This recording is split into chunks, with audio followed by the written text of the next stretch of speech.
Hello tears, இவ்வளோ நாளாக மேரேஜ்க்கான shopping videos பார்த்துட்டு இருந்திருப்பீங்க. பட் இனிமே தான் மெயின் பிக்சரே ஸ்டார்ட் ஆக போகுது. இன்னிலிருந்தா மேரேஜ்க்கான முக்கியமான ஃபங்க்ஷன்ஸ் எல்லாம் ஸ்டார்ட் ஆக போகுது. இன்னும் ஃபியூ டேஸே இருக்குது. ஸோ இனிமேல் ஃபுல்லாக மேரேஜ்க்கான முக்கியமான சம்பிரதாயம்லாம் பண்ணுவாங்க இல்லைங்களா? ஸோ அந்த விளாக்ஸ் தான் கண்டிப்பாக வரும். எல்லாரும் பார்த்து கண்டிப்பாக என்ஜாய் பண்ணுவீங்கன்னு நினைக்கிறேன். ஸோ இன்னைக்கு வந்துட்டு ஃப்ரைடே உப்பு ஜவுளிக்கு தான் கிளம்பிட்டோம். உப்பு ஜவுளி மட்டும் கிடையாதுங்க, அன்றைக்கே வந்து வளையல் போடுறது ப்ளஸ் பட்னி சீருக்கு வந்துட்டு மாமாவும் அத்தையும் வந்து ட்ரெஸ் வாங்கி கொடுத்தாங்க. மாமா வந்து எங்கள் 4 பேருக்குமே ட்ரெஸ் வாங்கி கொடுக்கணும் தாய் மாமா. ஸோ அதுவும் தாய் மாமா வாங்கி கொடுக்குற மெட்டி இது எல்லாமே இந்த vlogல ரொம்ப சுவாரஸ்யமா இருக்கும். பட் பார்ட்டா நான் அப்லோட் பண்றேன். மட்டும் இல்லைங்க, ரொம்ப நாளுக்கு அப்புறம் நான் ஒருத்தரை மீட் பண்ணேன். அவரும் இனிமே நம்மளோட vlogsல வந்துருவாரு. யாருன்னு நீங்க கண்டிப்பா கெஸ் பண்ணிருப்பீங்க. கெஸ் பண்ணா மட்டும் பத்தாது, கமெண்ட்ல சொல்லுங்க. ஸோ எவ்வளவு பேர் கண்டுபிடிக்கிறீங்கன்னு நான் பாக்குறேன். ஸோ அன்னைக்கு ஃப்ரைடே உப்பு ஜவுளி வந்துட்டு டவுன் ஹால் கோணியம்மன் கோவில தான் வச்சிருந்தோம். அங்க எல்லாரும் கிளம்பி இங்கிருந்து கோவிலுக்கு போயிட்டோம். மாப்பிள்ளை வீட்டுல இருந்து டைரக்டா கோவிலுக்கே வந்துட்டாங்க. போனதுமே வந்து 2 கூடையில உப்பு வாங்கிக்கிட்டாங்க. உப்பு கூட வாங்கிட்டு கோவிலுக்குள்ள போயிட்டோம். எங்களோட சைடு உப்பு கூடை வந்து எங்க அண்ணி வாங்கிக்கிட்டாங்க, மாப்பிள்ளை வீட்டில் ஒருத்தர் வாங்கிக்கிட்டாங்க. ஸோ 2 பேரும் அவங்க தான் கல்யாணம் முடிகிற வரைக்கும் உப்பு கூட வச்சுக்கணும்.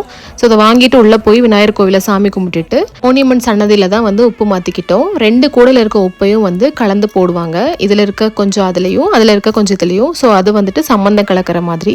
ஆக்சுவலா இங்கே தான் மேரேஜ்க்கான ஃபர்ஸ்ட் சம்பிரதாயமே ஸ்டார்ட் ஆகுது. இது கண்டிப்பா நம்ம ஊர்ல இருக்கிற எல்லாருக்குமே உப்பு மாத்திர சம்பிரதாயம் எப்படின்னு தெரிஞ்சிருக்கும். உப்பு மாத்தி முடிச்சதும் சாரி வந்துருச்சு. ஸோ நாங்கள் ஆல்ரெடி ஸ்ரீதேவியில் போய் சாரி செலக்ட் பண்ணி வச்சிருந்தோம். அவங்க கொண்டு வந்து கொடுத்துட்டாங்க. வந்ததுக்கப்புறம் எல்லாருக்கும் சாரி இதுதான் காமிச்சிட்டு அங்கேருந்து கிளம்பிட்டோம். சாமியெல்லாம் கும்பிட்டு முடிச்சுட்டு. ஸோ நெக்ஸ்ட் என்ன நடந்துச்சுன்னு சொல்லிட்டு பார்ட் 2 வீடியோவில் அப்லோட் பண்ணுறேன்.